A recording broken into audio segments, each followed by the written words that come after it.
할렐루야, 성도 여러분 모두 반갑습니다. 8월 22일 화요일 아침 하루를 시작하는 첫 찬송 445장 태산을 넘어 험곡에 가도 찬송 올려드립니다.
이 아침에 저희들에게 주시는 하나님의 말씀은 사도행전 25장 13절로 27절의 말씀입니다. 교독해서 하나님 말씀 받겠습니다. 수일 후에 아그리빠 왕과 버니게가 베스도에게 문안하러 가이사랴에 와서 여러 날을 있더니 베스도가 바울의 일로 왕에게 고하여 이르되 벨릭스가 한 사람을 고려하여 두었는데 내가 예루살렘에 있을 때에 유대인들의 대제사장들과 장로들이 그를 고소하여 정죄하여 청하기를 내가 대답하되 무릇 피고가 원고들 앞에서 고소사건에 대하여 변명할 기회가 있기 전에 내주는 것은 로마 사람의 법이 아니라 하였노라. 그러므로 그들이 나와 함께 여기 오매 내가 지체하지 아니하고 이튿날 재판 자리에 앉아 명하여 그 사람을 데려왔으나 원고들이 서서 내가 짐작하던 것 같은 악행의 혐의는 하나도 제시하지 아니하고 오직 자기들의 종교와 또는 예수라 하는 이가 죽은 것을 살아있다고 바울이 주장하는 그 일에 관한 문제로 고발하는 것뿐이라. 내가 이 일에 대하여 어떻게 심리할지를 몰라서 바울에게 묻되 예루살렘에 올라가서 이 일에 신문을 받으려냐 한즉 바울은 황제의 판결을 받도록 자기를 지켜주기를 호소하므로 내가 그를 가이사에게 보내기까지 지켜두라 명하였노라 하니 아그리빠가 베스도에게 이르되 나도 이 사람의 말을 듣고자 하노라. 베스도가 이르되 내일 들으시리라 하더라. 이튿날 아그리빠와 버니게가 크게 위험을 갖추고 와서 천부장들과 시중에 높은 사람들과 함께 접견 장소에 들어오고 베스도의 명으로 바울을 데려오니 베스도가 말하되 아그리빠 왕과 여기 같이 있는 여러분이여, 당신들이 보는 이 사람은 유대의 모든 무리가 크게 외치되 살려두지 못할 사람이라고 하여 예루살렘에서와 여기서도 내게 청원하였으나 내가 살피건대 죽일 죄를 범한 일이 없더이다. 그러나 그가 황제에게 상소한 고로 보내기로 결정하였나이다. 그에 대하여 황제께 확실한 사실을 아랠 것이 없으므로 신문한 후 상소할 자료가 있을까 하여 당신들 앞, 특히 아그리빠 왕 당신 앞에 그를 세웠나이다. 그 제목도 밝히지 아니하고 죄수를 보내는 것이 무리한 일인 줄 아나이다 하였더라. 아멘. 바울은 벨릭스에게서 이제 베스도가 새로운 총독으로 와서 베스도의 관할 하에서 유대의 대제사장들과 장로들이 고소 고발한 것에 대해서 다스림을 받습니다. 그런데 며칠 있다가 아그리빠 왕과 버니게가 총독 베스도가 신임으로 왔기에 문안하러 온 듯 싶습니다. 이 아그리빠 왕은 헤롯 아그리빠 2세입니다. 그래서 헤롯 대왕의 손자예요. 그 아버지 헤롯 아그리빠 1세는 자기가 백성들에게 얘기할 때에 이것이 신의 소리다라고 했더니 하나님께 영광을 돌리지 않고 자기가 하나님의 영광을 가로챘다가 벌레에 먹어서 죽게 된 그 헤롯 아그리빠 1세입니다. 버니게는 이 헤롯 아그리빠 2세 그 갈릴리 분봉왕인데 그의 여동생입니다. 그래서 베스도를 만났는데 베스도가 이야기를 합니다. 그 전 총독 벨릭스가 한 사람을 구려해 뒀는데 그 사람을 내가 오자마자도 또 유대의 제사장들과 장로들이 그를 고소하여서 정죄해 달라고 청했지만 내가 로마의 총독으로 로마 시민인 그를 원고들에게 변명할 기회를 주지도 않고 죄인으로 죽도록 내주는 것은 로마 사람의 법이 아니라고 말했다. 그래서 내가 오자마자 이 바울의 고소건에 대해서 재판을 했는데 재판을 해보니까 이 바울에게 그들이 고소하고 고발한 것에 대한 짐작한 악행의 행위라든지 로마나 가이사에 대해서 반역하거나 대적하였다든지 이런 증거가 하나도 없던 것입니다. 그런데 가만히 들여다보니까 이게 유대교 종교에 관한 것이었습니다. 특별히 예수라고 하는 자가 죽었다가 다시 부활하고 살았다는 것, 이것을 바울이 주장하는 그 문제 때문에 유대인의 대제사장들과 장로들, 산헤드린 공회가 그리고 아시아로부터 온 이 40명 바울을 죽이고자 하면은 먹지도 마시지도 않겠다 하는 이런 사람들이 고발한 것입니다. 이 베스도의 이 말을 정리를 하면 이렇습니다. 바울에게는 어떤 고발하고 고소당할 증거가 하나도 없었습니다.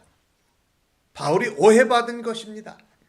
내가 보기에는 유대 공회원들과 유대인들이 음모를 꾸민 것 같습니다. 바울은 그런데 거짓이 없이 모든 게 다 진실된 것입니다. 로마나 가이사에게 악행을 하거나 법을 위반한 적이 없습니다. 오로지 종교적인 문제, 예수의 죽었다가 다시 부활한 문제, 이 말을 총독 로마 사람인 베스도가 그것을 입으로 직접 이 아그리빠 왕과 버니게에게 증거하는 듯하는 모습을 우리가 보게 됩니다. 참으로 이 복음은 이 전파되는 과정 가운데 우리가 예상하지도 못한 놀라운 일들이 벌어집니다. 총독의 입으로 예수가 죽었다가 부활한 그 문제로 지금 고발을 당한 겁니다 라고 하면서 복음의 핵심을 지금 이야기하고 있다라는 것입니다. 거기에 바울은 벌써 베스도를 통해서 죄가 없고 진실되고 거짓이 없고 법을 어긴 것이 없다라고 인정함을 받는 것입니다.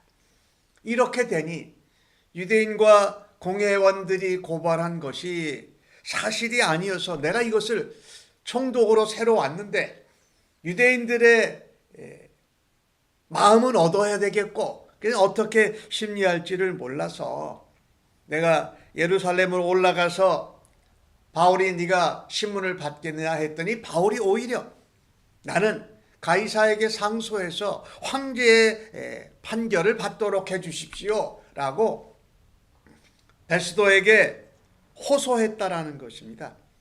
그래서 로마 법을 따라서 황제에게 가서 재판을 받을 때까지 지켜두라고 명했다. 근데 그때 마침 아그리빠 왕과 버니게가 왔다라는 것입니다. 근데 헤고롭 아그리빠 2세가 나도 이 사람의 말을 듣고자 하노라. 이 갈릴리 분봉왕이었던 이 아그리빠 2세가 바울의 말을 듣고 싶다라는 겁니다. 바울이 말하면 무슨 말을 하겠습니까? 보나마나 뻔한 얘기예요. 예수 그리스도의 부활, 복음 얘기, 하나님 얘기를 할 것이 뻔한 것 아니에요. 그런데 아그리빠 왕이 왠지 바울의 말을 나도 직접 듣고 싶다. 그랬더니 베스도가 들으실 수 있습니다. 내가 총독이니까 내일 또 다른 재판정을 열면 됩니다 라고 말합니다. 아그리빠 왕도 복음을 들을 수 있는 기회를 자기도 모르게 갖게 된 것입니다. 이 바울의 고소 고발건에 대해서 흥미와 관심을 가지고 내가 그의 말을 들어보겠다는 말. 복음은요 이렇듯 놀랍습니다.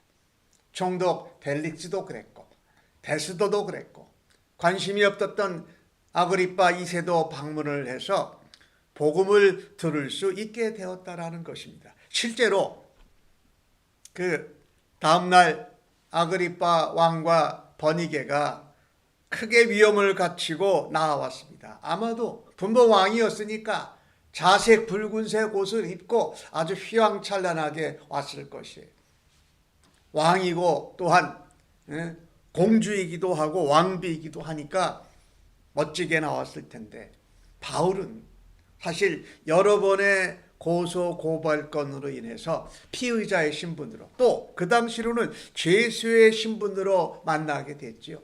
그들은 옷으로 위험을 갖췄지만은 바울은 비록 죄수의 신분이요 초라한 옷을 입었을 텐데 예수 그리스도의 복음, 그리스도 안에서 위엄과 존귀를 가지고 베스도 앞에, 버니게 앞에, 아그리빠 왕 앞에 서게 된 것을 보게 됩니다. 그리고 오늘 주신 말씀 23절에 보니까 천부장들과 그들의 신하들의 그 일에 관련된 높은 사람들도 함께 나왔다라는 거예요. 그러니 바울의 경우를 보십시오. 천부장도 있고 그들 중에 로마 사람들 시중에 높은 사람들, 그 다음에 총독 앞에서도 2명의 총독 앞에서도 전혀 관련이 되어 있지 않는 이 갈릴리 분봉왕 아그리빠 2세와 버니게 앞에서도 복음을 증거할 수 있는 기회를 하나님께서 열어주신 것을 보게 됩니다. 이것이 우리도 예상치도 못하고 계획하지도 않았는데 하나님이 주신 사명과 하나님이 바울에게 말씀하신 로마에 가서도 복음을 증거해야 될 그 꿈이 이루어져가는 모습을 하나하나 보게 됩니다. 이것을 볼 때에 엄청나게 감동적이지요. 오늘 주신 말씀을 보니까 이 베스도가 다시 한번 바울의 제목, 고발당한 것을 설명을 합니다. 여러분이 보는 이 사람은 유대 온 사람들이 살려둬서는 안 될 죽일 자라고 말합니다. 그리고 예루살렘에서도 가이사라에서도 내게 청했지만 내가 로마의 총독으로 살펴보는데 죽일 죄를 범한 적이 없습니다. 그런데 그가 황제에게 상소해서 황제에게 재판을 받도록 보내기로 결정했습니다. 이 베스도 총독의 입으로 직접 또 말합니다. 바울은 거짓이 없습니다. 범죄하지 않았습니다. 로마에 대해서도 반역하지 않았습니다. 즉 죽일 죄를 전혀 행하지 아니었습니다. 무죄입니다 라고 하면서 무죄 판결을 또 내리는 겁니다. 그런데 무죄인 자가 황제에게 가이사에게 상소했기 때문에 가이사에게 보냅니다 라고 말합니다.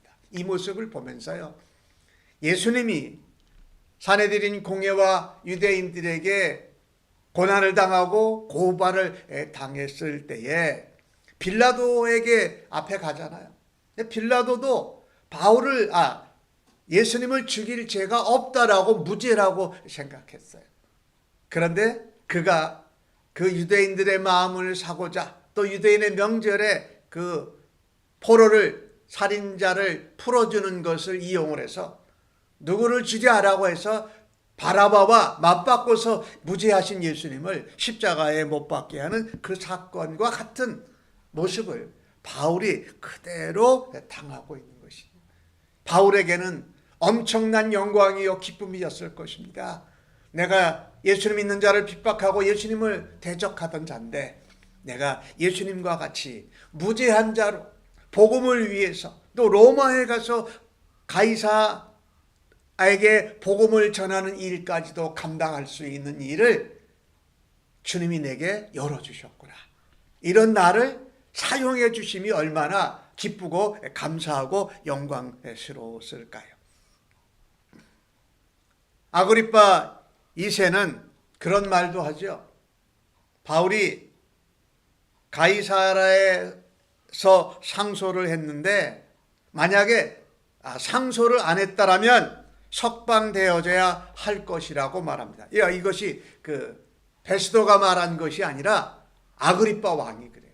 그러니까 이게 바울은 아그리파 왕에게도 베스도에게도 벨릭스에게도 천부장에게도 모든 사람들에게 유대 공회원들과 유대인들만 빼고는 다 무죄하다라고 판결을 받은 거나 마찬가지인 것이지요. 그런데 베스도는 황제에게 이렇게 상소를 하게 되면 뭐 설명할 사실이 있어야 되는데 그거에 대한 증거가 있어야 되는데 하나도 그런 증거가 없으니까 혹시 오늘 아그리파 왕과 버니게와 다른 천부장과 그 시중에 높은 사람들 앞에서 그런 상소할 자료를 얻을까 하여 오늘 이 재판정을 열었다라는 것입니다. 참, 이 베스도는 로마 총독이었지만 로마 총독으로서 그 죄가 없이 또 사실도 없이 증거도 없이 죄수를 황제에게 보내는 것이 넌센스라고 생각했던 것이지요. 이 바울의 오늘 이 가이사라에서 아그리파 왕과 버니게 앞에서 또 다른 재판을 받게 되는 것. 이 버니게와 이 아그리파 왕과 천부장과 다른 로마의 높은 신분의 사람들은 베스도가 재판을 여는데 말하자면 배심원의 역할을 감당한 것이지요. 이것을 보면서요, 예루살렘에서 또 가이사라에서 또 온 총독이 바뀌면서 또 아그리파가 오면서 로마 높은 자들이 오면서 재판이 점점 이렇게 길어지면서 로마로 점점 향하고 있다라는 것을 봅니다. 이것을 볼 때에 복음이 전해지는 데는 우리의 계획과 우리의 의도대로 되지 않을 수도 있지만, 또 바울처럼 우리가 죄수의 신분, 피의자의 신분, 억울함을 당하고 무죄한 가운데에서도 재판을, 고소를 당할 수 있지만, 그것을 통해서 하나님은 총독들, 또 천부장들, 로마의 높은 사람들, 관심이 없던 갈릴리 분봉왕과 그 여동생 버니게에게까지 뭐예요? 복음을 들을 수 있는 은혜를 하나님이 베풀고 계시고, 그것은 우리가 알지도 생각하지도 못했던 하나님의 섭리요, 하나님의 경륜이었던 것을 알게 됩니다. 오늘 이 본문을 보면서 우리가 확신하여야 할 것은 그것입니다. 그리스도인들은 바울처럼 복음을 전하는 일에 있어서 사실 진실되고 죄가 없고 법을 어김이 없이 복음을 전하는 일을 감당할 때에 억울함을 당할 수도 있다. 이렇게 핍박과 결박과 또 박해를 받는 가운데 있을 수 있다. 그러나 그것이 거짓이고 우리가 무죄하고 또 진실됨을 밝혀질 때에 오히려 복음을 전하는 일에, 하나님이 영광 받으신 일에 사용받을 수 있는 우리가 될 수 있다는 것을 기억하고, 복음을 전하는데 진실되고 또한 무죄하고 또 법을 범하지 않고 복음을 증거할 수 있는 하나님의 도구, 복음의 증거자가 되기를 예수님의 이름으로 간절히 축복합니다. 실제로 그들은 바울을 나사렛 예수 이단의 대장이라고 말했지만은 사실은 성전 모독한 적도 없고 또 모세를 모독한 적도 없고 율법을 반대한 적도 없는 것이 이렇게 밝혀짐을 통하여서 우리는 복음을 증거하는데 더욱더 담대히 쓰임받을 수 있는 하루가 되어지기를 예수님의 이름으로 간절히 축복합니다. 아멘. 하나님, 우리가 원하지 않는 일이 벌어지고 그 시간이 길어지는 순간에도 바울에게 저들을 통하여서 무죄하고 진실되고 예수 그리스도의 죽음과 부활하심에 관한 문제로 억울함과 고발을 당하는 것을 보았습니다. 그러나 하나님의 경륜과 섭리 가운데 복음은 총독이나 왕이나 로마의 재판관, 로마의 높은 자들이나 천부장에까지 들을 수 있는 길이 열어지는 것을 우리가 보았습니다. 우리의 삶 가운데에도 하나님께서 그같이 하나님의 섭리와 계획과 경륜을 따라서 역사하심을 믿습니다. 그래서 주님과 함께 동행하고 빛 대신 예수님과 함께함으로 땅끝까지 가서 복음을 전하는 일을 감당하게 하여 주심을 기대하고 믿습니다. 감사하옵고 예수님의 이름으로 기도하옵나이다. 아멘.